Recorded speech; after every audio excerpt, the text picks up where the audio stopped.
2 లక్షల రూపాయలకు పైగా రుణం ఉన్న రైతులు ప్రభుత్వం చెప్పిన విధంగా డబ్బు చెల్లించినా మాఫీ కావట్లేదని మాజీ మంత్రి హరీష్ రావు ఆరోపించారు. పూర్తిగా రుణమాఫీ అయ్యిందని ప్రభుత్వం చెప్పడం ఎంతవరకు సమంజసమంటూ హరీష్ రావు ప్రశ్నించారు. పూర్తి రుణమాఫీ అయ్యిందని నిరూపిస్తే క్షమాపణకు సిద్ధమంటూ హరీష్ రావు సవాల్ చేశారు. రుణమాఫీ అధ్యక్ష, స్టేట్ లెవెల్ బ్యాంకర్స్ మీటింగ్ లో సంపూర్ణ రుణమాఫీకి ఎంత కావాలంటే 49,500 కోట్ల రూపాయలని చెప్పారు. ఆ రోజు ముఖ్యమంత్రి గారు చాలా గొప్పగా చెప్పారు. ఒక్క సంవత్సరం అవినీతి చేయకుండా కడుపు కట్టుకుంటే 41,000 కోట్లు ఒక్క దెబ్బకు మాఫీ చేయొచ్చని ఆ రోజు చెప్పారు అధ్యక్ష. గౌరవనీయులు భట్టి గారు తన బడ్జెట్ ప్రసంగంలో 31,000 కోట్ల రుణమాఫీ చేస్తామని చెప్పారు. ఈ బడ్జెట్ లోనేమో 20,000 కోట్లు ఇచ్చామంటున్నారు.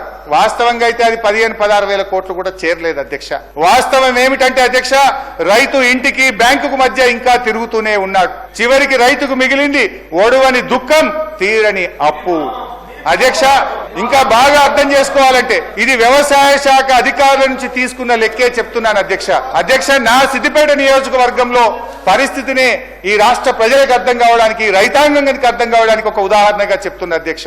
నా సిద్దిపేట నియోజకవర్గంలో బ్యాంకుల్లో అప్పు తీసుకున్న రైతులు 43,363 మంది. రుణమాఫీ అయ్యింది 20,514. రుణమాఫీ కానటువంటి రైతులు 22,849. అంటే అయింది తక్కువ, కానటువంటి రైతుల సంఖ్య ఎక్కువ.